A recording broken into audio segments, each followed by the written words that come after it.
Mystery House.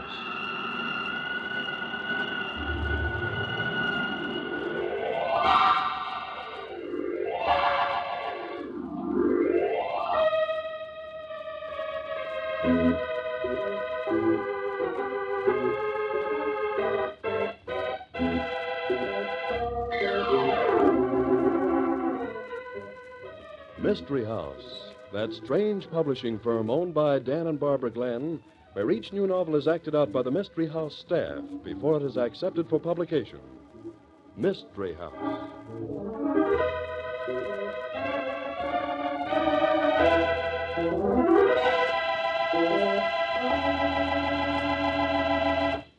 Barb, you said tonight's story had something to do with a Scotch background. Right, Dan? Well, now, no cracks about the Scotch being stingy, please. You know, my ancestry's Scotch. How could I forget? Say, I don't see why everybody thinks it's so smart to crack wise about being economical. It's just good common sense. Oh, you're an expert on common sense, are you, Tom? I certainly am, Mr. Glenn, and I can prove it. Listen.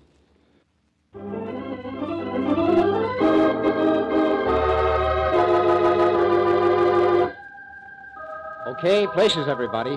Set the scene, will you, Tom? Daggers in the dark. Tonight's story opens in the makeshift dressing room which adjoins the small auditorium of the Women's Club in a small Midwestern town. The room's only occupant, alive, is Jean Gordon. Gene!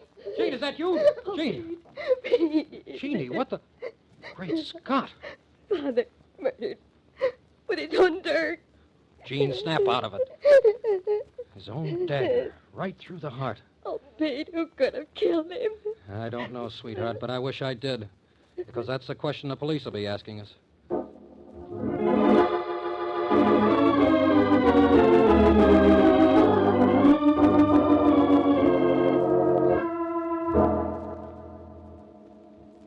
All right. I'm Joe Briggs, sheriff here. I take it you're Gordon's daughter. That's right, Sheriff. Gene discovered the body. Who are you? Vale, Pete Vale, booking agent. Yeah? Where's the body? Let's have a look at it. Hasn't been touched, Sheriff. There, under the window where Gene found it. Ah. What's this getup? Did he always wear this? Kilts? Sure, he was a Scotch entertainer. That's why he's here in town. Didn't you see the show? You mean he wore skirts on the stage? Oh, please, Sheriff. My father's dead. It was a Scotch act, Sheriff, father and daughter. Scotch songs and dances, both of them dressed in tartans. Both of them, huh? What about the young lady? She ain't wearing them. Well, I changed into street clothes Before your father was murdered, huh? What about this knife sticking in him? Ever see that before? Now, that's what the Scotch call a dirk, a dagger. It's part of the costume, part of the act. You mean these people are knife throwers? No, the Scotch Highlanders wear a knife in their stockings, just below the knee at the top of the stocking. That dirk was Gordon's, the one he wore in the act. And all either one of you knows is that he was found laying here on the floor with that knife in his heart. Is that it? No, Sheriff, that isn't all. Now, Jeannie... Be quiet, Pete. This is something the sheriff should know. Well, all right. Come on out with it. What is it? Well, Father and I, we've been quarreling. Jeannie, for the love of Mike... No, Pete, they'll find out sooner or later. I'd rather tell it my own way. Jeannie, you're just making it tough now on you yourself. lay off, mister. What's your story, young woman? Well, Father was old-fashioned. He used to be a big-time entertainer with his Scotch stories and songs. But he didn't realize that times had changed. Get to the point. What she means is I was fighting with her old man. What? No, Sheriff. I wanted to break away from Dad. I did it once and was doing all right on my own. Doing modern stuff, jive.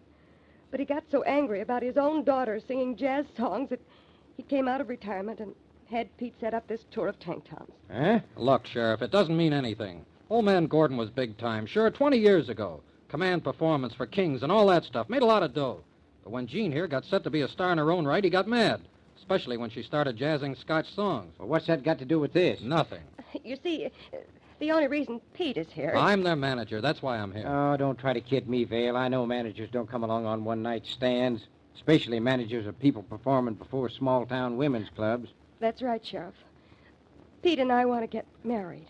That's why. Jeannie, now you have done it. Pete wanted to have it out with Father, once and for all, but I asked him to let me do the talking. I knew Father didn't want me to marry Pete. I knew Pete would just make him angry, so... So? So I talked to Dad, and it was just as I'd expected. He wouldn't give his consent. I told him we were going to get married anyway, tonight. So your old man tried to stop you, and you stuck the knife in him, in self-defense, No. huh? Look, I was just outside when she screamed. I ran in and caught her. Oh, so that's your story, huh? The only thing she didn't tell you is that I saw her father right after the show. You saw him. I thought you was waiting outside. Well, I wasn't. Well, you'd better tell me where you was, or I'll have to dig it out of you. I don't have to talk unless I want to. Oh, Pete, please. Sheriff, he's only trying to protect me.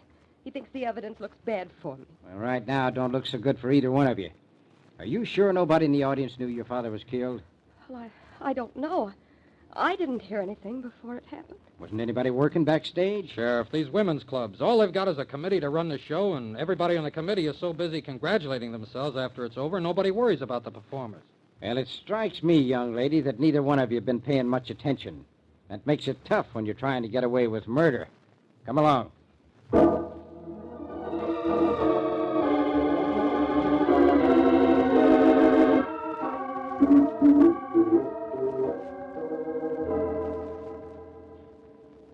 Well, Alma Peabody, what are you doing in the courthouse? Joe Briggs, this is serious. I've something to tell you. Well, I'm always glad to talk to important people, Alma.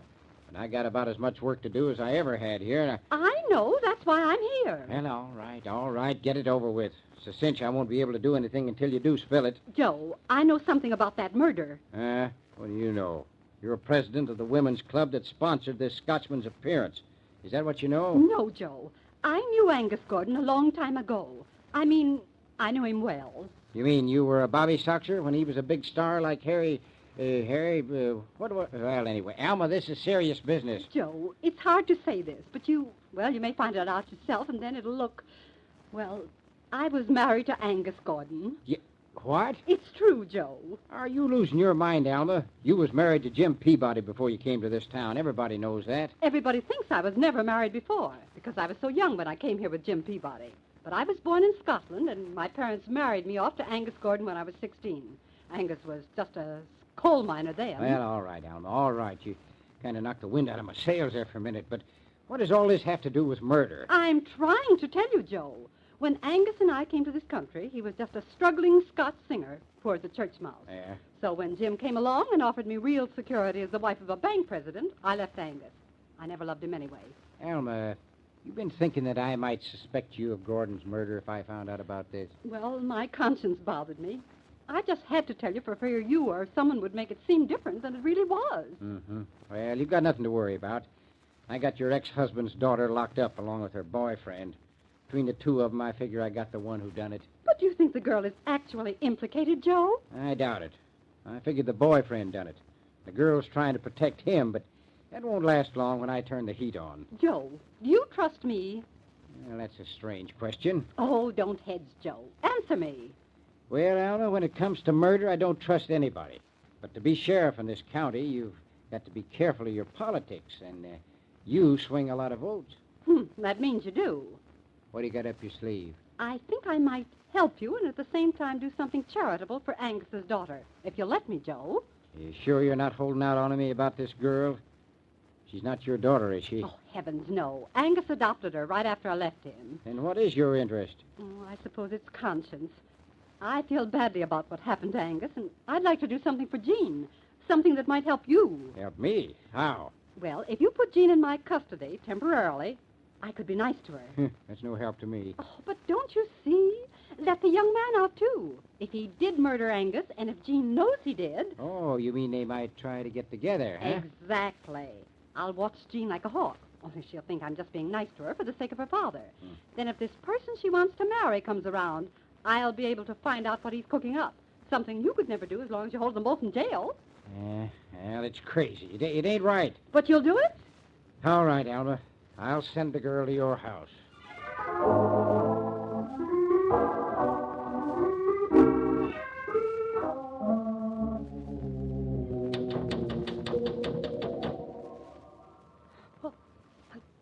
Pete. Let me in before somebody sees me. Oh, Pete, where did you get the ladder?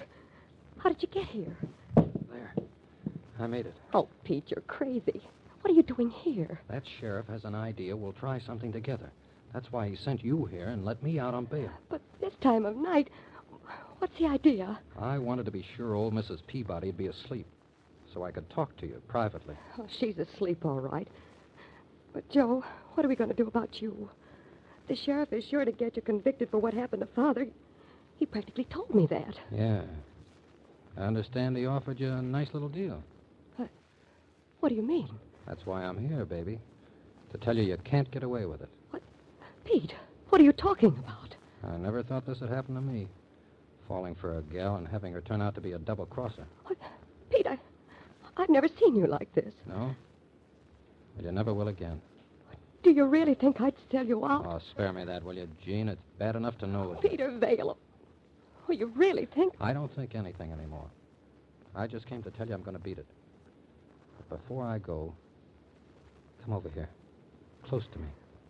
Pete, what's got into you? Nothing's changed between us.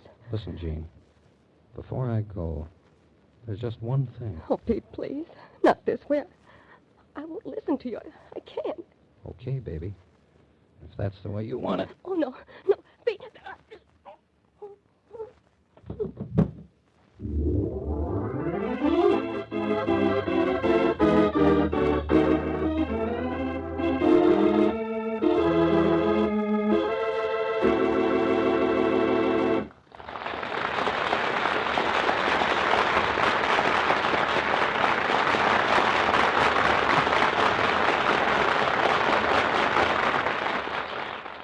Angus Gordon, the Scotch entertainer, was murdered.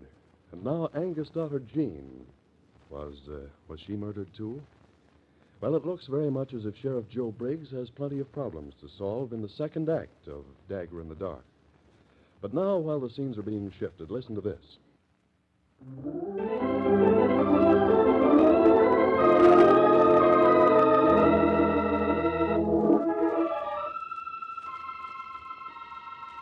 And now, Act 2 of Dagger in the Dark.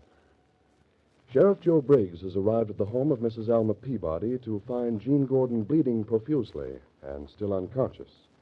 As the curtain rises, the sheriff is talking to Alma. I sure was a fool to listen to you, Alma. If I'd have left the girl in jail, this wouldn't have happened. Oh, I know, Joe. I regret this even more than you do.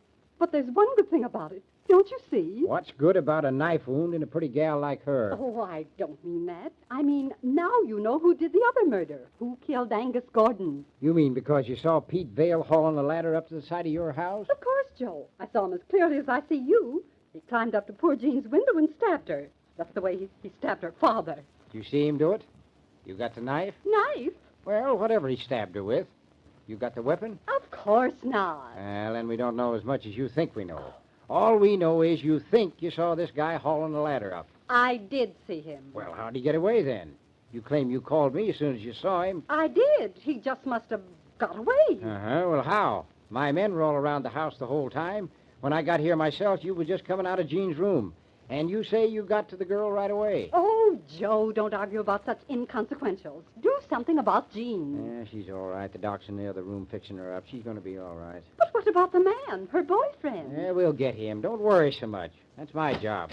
What? Jean! Wait a minute. What are you doing out of bed, miss? Where's the doc? I'm all right. The doctor left me quite a while ago. Jean, you should be back in bed. Come, I'll help you. Leave me alone, Mrs. Peabody. I want to know what happened to Pete. You mean you're worried about that Vale fellow yet? Sheriff, tell me what happened to him. Is he all right? Be switched if I know, Jean. I ain't seen him. Only Alma here claims she's seen him with a ladder outside your window. Well, sure he was here. But is he all right, Sheriff? See, I told you, Joe. Please, Sheriff, I've got to know. Pete thinks I lied to you about him. Did he get away? Now, look, young lady, you shouldn't be worrying about a guy who stuck a knife in your back. Pete didn't. I know he didn't. What? Jean, you're not rational. Why, of course it was he. It was so dark you couldn't see. But not so dark I couldn't feel. Look, Well, your finger's scratched. What about it? whoever it was who tried to kill me was behind me. I could still see Pete against the window when this hand was clapped over my mouth. Joe, don't mind her. She's so weak from the wound she just can't remember right. No. I felt this hand over my mouth, and I reached up and tried to pull it away. That's how I scratched my finger. On the knife? No, on a diamond ring. What? I could feel the ring when I tried to pull the hand away.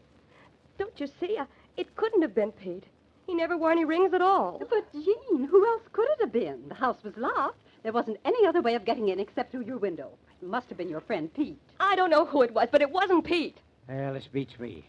Teaches me a lesson not to listen to women, even women like you, Alma. Joe, you've got to do something about this. I can't have my reputation at stake this way. Your reputation. Attempted murder happening right here in the Peabody house. What will the town think?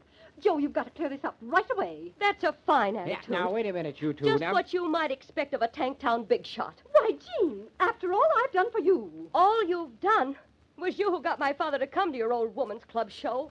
Me? I heard the other women talking about it. I know you didn't write the letter, but it was your idea.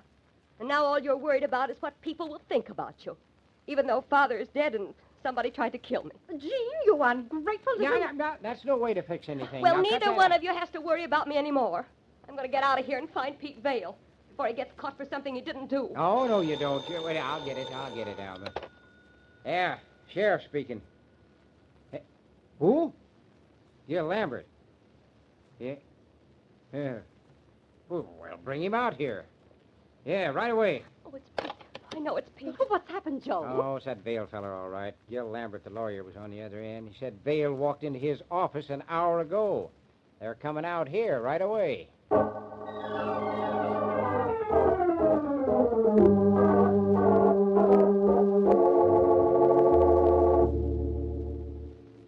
Okay, Gil, come on in. You too, Vale. Hello, Sheriff. Oh, Pete.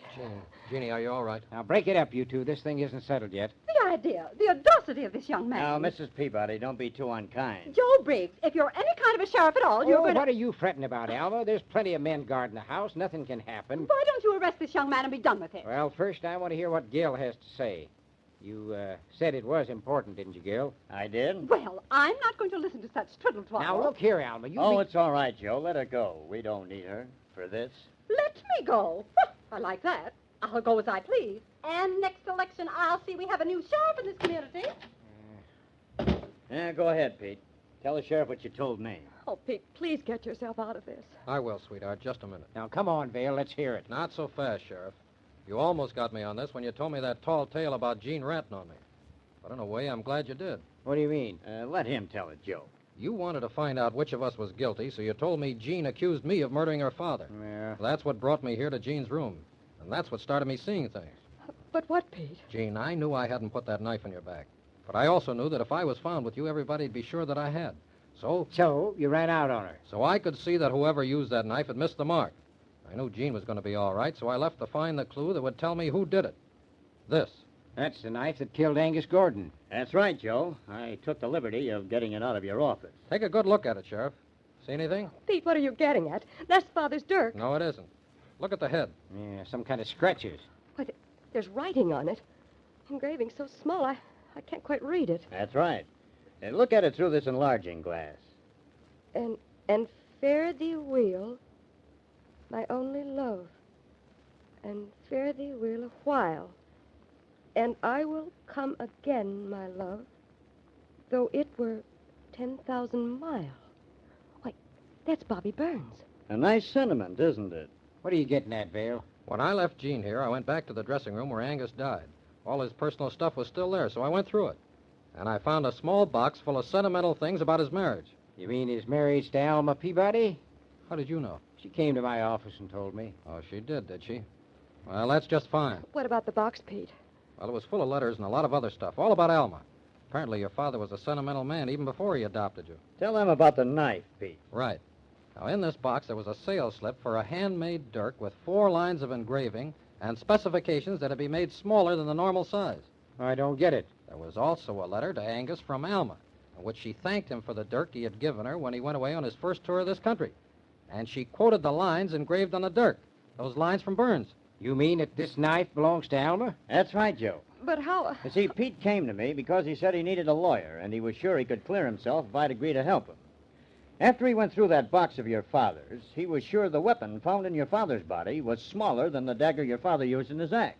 It proved he was right. The 2 daggers were identical in design, but this one is smaller and has the engraving. You mean that I'm supposed to arrest Alma Peabody because of this?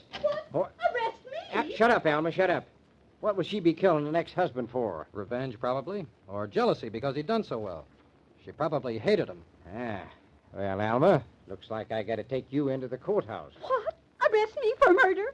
Why, Joe Briggs, I'll sue you for defamation of character. I got my duty, Alma, and it kind of points toward you. Come on.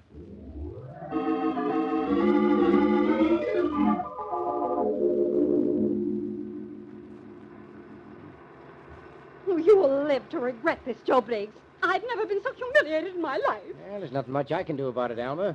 Nothing that'd interest you, anyway. Interests me? What do you mean? Why, there ain't really any evidence against you except what I got. What do you mean, Joe Briggs? Oh, that stuff about the daggers. That could be blown higher than a kite. You see, I'm the only one who knows your real motive. What are you talking about? Peabody's been dead quite a spell, Alma. Money don't last forever. What? The way I figure, you asked this Angus Gordon for some money for the sake of old times. Well, how did you know? And I make it my business to know such things. Sheriff, ain't I? And he turned you down. Wouldn't give you a penny. But, Joe, you couldn't know that, right? Oh, I heard it myself, Alma. Gordon was a mite worried about you. Yeah, figured you might be up to something. Joe, that's not true. He was, well, as nice to me as he could ever be to anyone. Yeah, sure would look good for you if I was to testify about that meeting, wouldn't it? Oh, you couldn't do such a thing to me. Well, I got my duty, Alma, and then there's the law. What about the law? Well, a man can't testify against his own wife. What? Joe Briggs, you must be out of your mind. Be quite a thing for Joe Briggs to be married to Alma Peabody, wouldn't it? Have folks buzzing plenty. And it'd clinch you're not getting caught, too. But, Joe, I didn't murder Angus Gordon. Sure, but you think it over, Alma.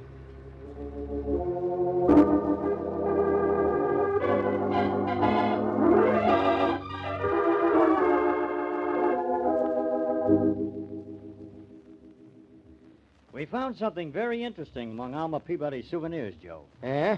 Well, now you look here, Lambert. You got no right to be snooping through her house. It ain't legal. Legal? If I can convict Dad's murder, I don't care how legal it is. Here's the weapon, Sheriff. She'd put it back on her writing desk. Her letter opener. And it's a little long for its holder, Joe. Apparently, when she killed Angus Gordon, she left her dirk in his body, and then she took this. But his knife was long and didn't quite fit the letter opener case. You see? Yeah, about an inch difference in the length. But she didn't have any motive. I'll bet these two planted it there. I don't think so, Joe. We wired New York and talked to his lawyers. We found out about Angus Gordon's will. Well, what about it? He left his money share and share alike to his adopted daughter and his former wife. You don't say. But he never let Alma know about it, did he? Well, that still don't give her any motive. You don't really think you can get away with it, do you, Briggs? Well, what are you talking about? Me? What? Dad's will said he'd investigated and found his former wife was in need of money. Well, Dad wouldn't have paid for an investigation. He never paid for anything he could get for nothing. He'd have written to the sheriff.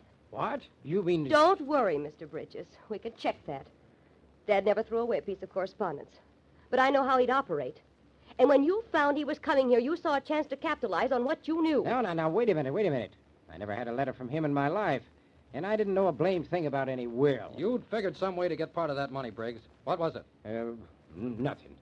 Look, if anybody was to benefit, it'd be Gil Lambert. He's been lending Alma money to live on for close to 3 years. Why, she must owe him nearly $10,000. And he's a lawyer. Stop him. Oh, no, you don't. Put down that gun, Gilbert. Sorry, I can't oblige you, Sheriff. You were wrong, Miss Gordon. Your father paid for his investigation. I made a deal with Alma Peabody after I'd corresponded with the old man. I'd finance her till she got the money, in return for half of what she got. You killed Dad, and you didn't even know him? Yes, and I'd have killed you, too, with a little luck. I had to hurry to get home before your boyfriend found I wasn't there. I saw him pounding at the front door, and I had to sneak around the back way. I pretended I'd been asleep. How he ever happened to come to see me... Put down that gun, Gil. No, thanks, Sheriff. She still gets her share of the money. And someday I'll get my part of it from her, because you won't get me. No, I think I'd rather keep it all for myself, Mr. Lambert. What? Well, you... Oh! Yeah. Nice work, Alma.